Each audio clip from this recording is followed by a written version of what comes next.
ഹോട്ടലിലേക്ക് പച്ചക്കറി വാങ്ങാൻ മാർക്കറ്റിലേക്ക് പോകും വഴി കൂട്ടുകാരനുമായി സംസാരിച്ചു നിൽക്കുമ്പോഴായിരുന്നു സംഭവമെന്ന് ഷാജി പറഞ്ഞു. ധനേഷ് മാത്യു മാഞ്ഞൂരാൻ ഒറ്റക്കൈകൊണ്ടാണ് സ്ത്രീയെ കടന്നുപിടിച്ചത്.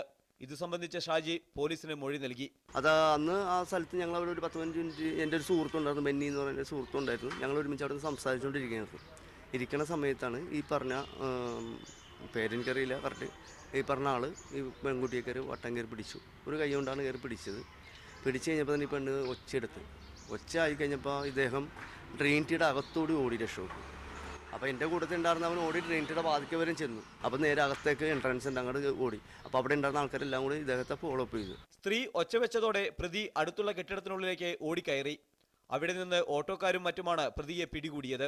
പ്രതി ആരോപിക്കും പോലെ മറ്റൊരാളും അയാൾക്ക് മുന്നിൽ ഓടിയിട്ടില്ലെന്നും ഷാജി പറഞ്ഞു. അപ്പോൾ ഇയാൾ റിപ്പീറ്റ് ചെയ്യുന്നതാണ്, ഞാനല്ല, എൻ്റെ ഫ്രണ്ടിൽ ഒരാൾ ഓടി, അതാണ് റിപ്പീറ്റ് ചെയ്തുകൊണ്ടിരിക്കുന്നത്. പക്ഷെ അങ്ങനെ ഒരാൾ ഓടിയതായിട്ട് ഞങ്ങൾ കണ്ടില്ല. സ്ത്രീ എന്താ പറഞ്ഞത്? സ്ത്രീ പറഞ്ഞത് ഇത് തന്നെയാണ് പറഞ്ഞത്, തന്നെയാണെന്നാണ് പറഞ്ഞത്, അന്ന് അവിടെ വെച്ച് പറഞ്ഞത്. സ്ത്രീ മൊഴി മാറ്റിയതായി പിറ്റേന്ന് വാർത്ത കണ്ടതിനാലാണ് ആദ്യം പോലീസിന് മൊഴി നൽകാതെ മാറി നിന്നതെന്നും ഷാജി പറഞ്ഞു. മീഡിയ 1 കൊച്ചി.